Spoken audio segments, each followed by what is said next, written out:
Okey, baik, bertemu kita sekali lagi. Baik, untuk kali ini kita akan lihat kepada beberapa soalan bagi mengukuhkan lagi pengetahuan kamu semua. Okey, kamu boleh rujuk pada buku teks di bahagian cabaran minda. Cuba boleh lihat sekarang di muka surat 74. Okey, untuk latihan pada hari ini.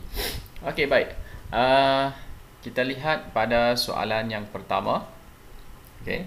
Soalan pertama ini merujuk kepada peta 1. Okay. Peta 1 di bawah ini menunjukkan taburan tumbuh-tumbuhan semula jadi di Malaysia. Kamu lihat balik nota yang telah kita belajar sebelum ini. Okay. Kamu hanya perlu tuliskan jawapan di dalam buku latihan. Okey, A apa jawapannya, B, C, D, E dan sehingga huruf F. Kamu namakan lokasi tumbuh-tumbuhan semula jadi di dalam peta 1. Okey, pastikan kamu lihat betul-betul kedudukan taburan tumbuh-tumbuhan semula jadi di Malaysia. Kemudian kamu namakan lokasi tumbuh-tumbuhan semula jadi berdasarkan kepada peta 1. Okey, itu soalan yang pertama. Kemudian soalan yang kedua. Okey, senaraikan 4 faktor. Okey, 4 faktor yang mempengaruhi taburan tumbuh-tumbuhan semula jadi di Malaysia. Okey, apa faktor-faktornya? 4 faktor yang mempengaruhi taburan tumbuh-tumbuhan semula jadi di Malaysia. Okey, soalan yang kedua. Soalan yang ketiga, huraikan kepentingan tumbuh-tumbuhan semula jadi di Malaysia. Cuba kita ingat balik. Apa kepentingan yang telah kita belajar yang berkaitan dengan tumbuh-tumbuhan semula jadi di Malaysia. Kamu huraikan, senaraikan A, B, C dan D. Kemudian soalan yang keempat. Okey, lengkapkan rajah di bawah berkenaan kegiatan manusia dan kesan terhadap tumbuh-tumbuhan semula jadi. Okey, rajah yang ditunjukkan ini bagi soalan yang keempat ini. Okey, dia nak kamu cari jawapan yang berkaitan dengan kegiatan manusia. Apa yang manusia lakukan, kemudian daripada kesan tersebut ataupun daripada kegiatan tersebut, kegiatan manusia, apa kesannya terhadap tumbuh-tumbuhan. Apa yang manusia lakukan yang telah memberi kesan kepada tumbuh-tumbuhan. Okey, itu kesan. Baik, soalan yang seterusnya, soalan yang kelima. Bagaimanakah hutan paya air masin? Okey, hutan paya air masin, bukan paya air tawar. Okey, soalannya bagaimanakah hutan paya air masin berfungsi kepada alam sekitar dan juga kepada kehidupan manusia. Apa fungsi hutan paya air masin kepada alam sekitar dan juga fungsi hutan paya air masin ini kepada kehidupan kita, kehidupan manusia. Cuba fikirkan, cari jawapan dia. Kemudian soalan yang keenam, bahaskan kesan negatif kegiatan manusia terhadap tumbuh-tumbuhan semula jadi dan hidupan liar dengan kamu memberikan beberapa contoh-contoh yang sesuai. Kamu cuba jelaskan kesan negatif kegiatan manusia terhadap tumbuh-tumbuhan semula jadi dan hidupan liar. Cuba kamu berikan beberapa contoh yang sesuai, yang berkaitan tentang kesan negatif yang dilakukan oleh manusia kepada tumbuh-tumbuhan dan juga hidupan liar. Okey, baik. 6 soalan yang perlu kamu buat untuk hari ini. Okey, kamu siapkan dahulu ke-6 soalannya. Okey, kemudian kita akan bincangkan jawapannya selepas kamu dah lengkapkan. Okey, baik, kita akan jumpa pada perbincangan jawapan nanti.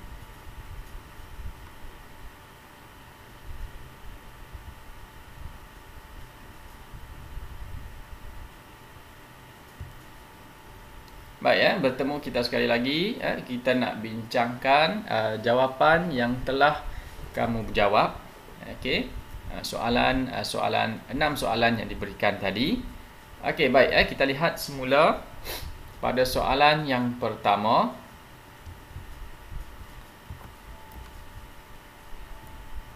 Okey, baik, soalan yang pertama yang berkaitan dengan lokasi tumbuh-tumbuhan semula jadi di dalam peta 1.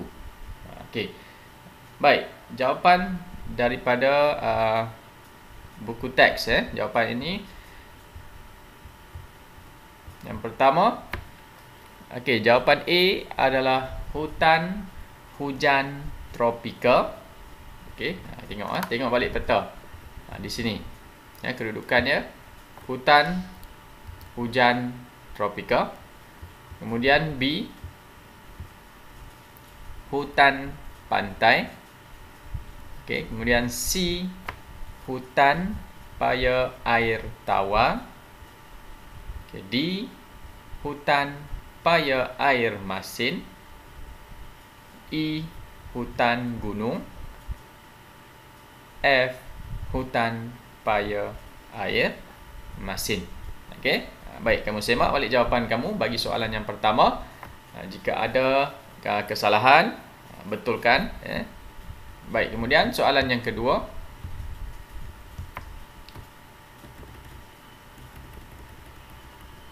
Okey, senaraikan 4 faktor yang mempengaruhi taburan tumbuh-tumbuhan semula jadi di Malaysia. Okey, dia nak 4 faktor. Apakah 4 faktor yang telah mempengaruhi kepada taburan tumbuh-tumbuhan semula jadi di Malaysia? Okey, baik, yang pertama jawapannya, faktor yang pertama ialah bentuk muka bumi. Okey, yang kedua adalah saliran. Yang ketiga, C adalah tanah dan D adalah iklim.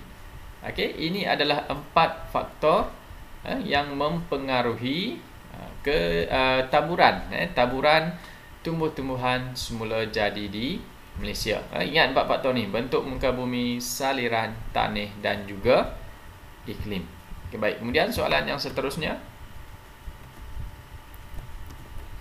Okey, soalan yang ketiga, huraikan kepentingan tumbuh-tumbuhan semula jadi di Malaysia. Okey, apakah kepentingan tumbuh-tumbuhan semula jadi yang ada di negara kita?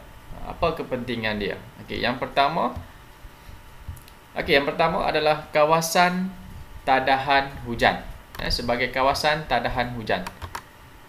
Okey, iaitu hutan mempunyai kawasan yang luas untuk menadah dan mengumpulkan air hujan. Okey, baik, kemudian yang kedua jawapannya adalah keseimbangan ekosistem. Okey, iaitu maksudnya tumbuh-tumbuhan dalam hutan merupakan pengeluar utama yang membekalkan tenaga kepada haiwan, serangga dan juga pengurai. Okey, itu yang dimaksudkan dengan keseimbangan ekosistem. Kemudian C, sebagai sumber perubatan. Okey, apa yang dikatakan sebagai sumber perubatan? Di dalam hutan di Malaysia terdapat banyak tumbuh-tumbuhan hutan. yang boleh dijadikan sebagai ubat. Kegunaan ubat-ubat secara tradisional. Okey, itu yang dikatakan sebagai sumber hutan, sumber perubatan yang ada di dalam hutan. Kemudian pentingnya hutan ni adalah dijadikan sebagai habitat, tempat tinggal bagi tumbuh-tumbuhan semula jadi, merupakan habitat kepada spesies flora dan juga fauna. Okey, dan yang terakhir, kepentingan hutan di negara kita, tumbuh-tumbuhan di negara kita, kepentingannya adalah sebagai sumber bahan mentah. Bahan mentah apa yang boleh kita dapat di dalam hutan? Okey, contohnya buluh dan juga rotan. Digunakan untuk industri pembuatan kraft tangan dan juga perabot. Selain itu, kayu-kayu balak juga boleh diterima, kegunaan perabot dan sebagainya. Okey, baik. Kemudian soalan yang keempat. Okey, raja ini. Raja ini menunjukkan tentang kegiatan manusia dan juga kesan kegiatan manusia terhadap tumbuh-tumbuhan semula jadi. Okey, kita nak lihat apa yang dilakukan oleh manusia dan memberi kesannya. Okey, jawapan dia. Okey, kegiatan manusia yang pertama, A, kegiatan pembalakan yang tidak terancang. Okey. Kemudian B, pembinaan pertempatan. Okey, C, kegiatan pertanian ladang. Dan D, pembinaan jaringan pengangkutan. Okey, daripada kegiatan-kegiatan manusia tadi, A, B, C dan D, setiap daripada satu kegiatan manusia ini telah memberi kesan, kesan kepada tumbuh-tumbuhan.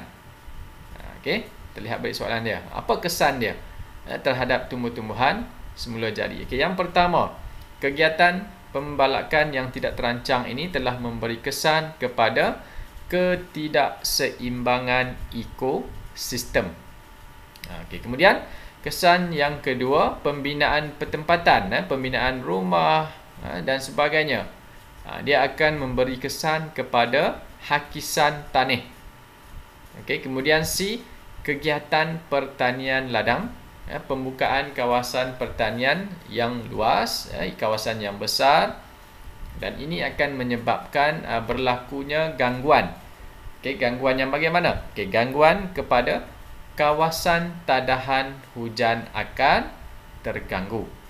Kemudian D, pembinaan jaringan pengangkutan. Contohnya seperti pembinaan jalan raya, lapangan terbang dan sebagainya. Okey, kesan daripada pembinaan jaringan pengangkutan ni, kepupusan flora dan juga fauna, akibat daripada penebangan pokok dan sebagainya. Dia akan menyebabkan habitat-habitat ini terganggu, habitat yang ada di dalam hutan terganggu. Okey, baik. Kemudian soalan yang kelima, bagaimanakah hutan paya air masin berfungsi kepada alam sekitar dan kehidupan manusia? Okey, dia nak tahu jawapan tentang fungsi hutan paya air masin kepada alam sekitar dan juga manusia. Okey, kita lihat antara contoh jawapan yang diberikan. Okey, hutan paya air masin menjadi tempat pembiakan beberapa jenis hidupan. Okey, itu poin yang pertama, menjadi tempat pembiakan beberapa jenis hidupan. Contohnya seperti ikan, udang dan lain-lain. Apa-apa hidupan yang tinggal di kawasan hutan paya air masin. Okey, kebiasaannya ikan dan udang ini akan bertelur di bahagian celahan akar pokok di dalam air, iaitu kawasan pokok-pokok bakau. Ini disebabkan oleh akar jangkang dapat melindungi telur-telur hidupan ini, telur ikan, telur udang, daripada ombak yang kuat dan juga daripada ancaman pemangsa, daripada telur-telur ini dimakan oleh haiwan yang lain. Okey, selain itu juga hutan juga berfungsi, hutan paya air masin juga berfungsi sebagai kawasan ekopelancongan. Ini lebih kepada manusia pula. Tadi kepada hidupan alam sekitar. Okey, kepada kesan kepada manusia, dijadikan sebagai kawasan ekopelancongan. Kerana apa? Kerana kawasan-kawasan ini, kawasan hutan paya air masin mampu untuk menyerlahkan ataupun menunjukkan suasana semula jadi yang indah, yang cantik kepada pelancong-pelancong yang datang. Taman negara merupakan salah satu contoh yang terbaik yang dijalankan konsep ekopelancongan yang menarik untuk diterokai, untuk dilawati. Okey, ini antara satu contoh. Jika ada jawapan yang lain, kamu boleh huraikan dengan lebih jelas. Okey, baik. Kemudian soalan yang terakhir, bahaskan kesan negatif kegiatan manusia terhadap tumbuh-tumbuhan semula jadi dan hidupan liar dengan mengemukakan contoh yang sesuai. Okey, jawapannya, contoh jawapan, kegiatan manusia akan memberi kesan terhadap tumbuh-tumbuhan dan hidupan liar. Okey, antara contohnya kesan kepada kegiatan manusia adalah yang pertama, ketidakseimbangan ekosistem hutan. Okey, apa yang menyebabkan ketidakseimbangan ini berlaku? Iaitu aktiviti penyahutanan, penebangan hutan, penebangan pokok-pokok balak dan sebagainya. Dan ini akan menyebabkan berlakunya hakisan tanah melalui aktiviti pembalakan yang akan menyebabkan hutan itu hilang kawasan litupannya. Okey, baik. Selain itu juga, flora dan juga fauna akan mengalami kepupusan. Kerana apa? Kerana apabila pokok-pokok ditebang, kawasan hutan terganggu, ekosistem dah tak seimbang, okey, flora dan fauna susah untuk hidup lagi, dan ia akan menyebabkan kehilangan habitat dan sumber makanan. Okey, baik, itu adalah antara contoh jawapan yang diberikan. Jika ada jawapan yang lain, kamu boleh tulis dalam buku latihan. Okey, kita akan bincangkan bersama-sama nanti. Okey, baik, terima kasih.